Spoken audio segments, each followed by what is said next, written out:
En fait, c'est avoir de l'intérêt pour l'autre. Voilà ma définition.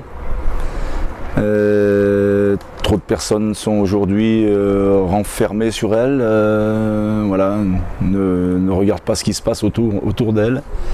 C'est peut-être aussi parce qu'on les empêche de regarder, elles ne sont pas toujours fautives. Je pense que si ce monde va mal, c'est parce qu'on oublie, par exemple, le matin de se lever et de se dire tout simplement qu'on a de la chance d'être en vie, parce qu'il faut beaucoup de chance pour être sur Terre.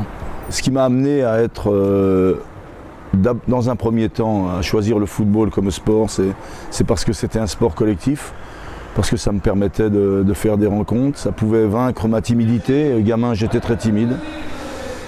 Et puis ensuite, quand je suis devenu entraîneur, eh bien c'est cette capacité que nous avons, les coachs, à accompagner les joueurs, à tenter de les mettre sur le chemin du progrès, de la progression.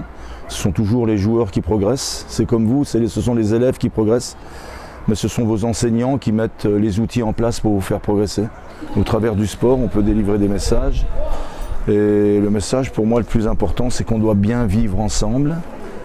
Et les joueurs du TFC en sont le parfait exemple depuis que je suis là. C'est important de sentir que le groupe vit bien, c'est important de savoir que chacun a sa place dans ce groupe-là. C'est important aussi pour moi de considérer les joueurs que je dirige, de les aimer. Ça casse des codes en fait, parce que ça se dit pas, mais bon, l'amour c'est important d'aimer. J'ai foi en la jeunesse.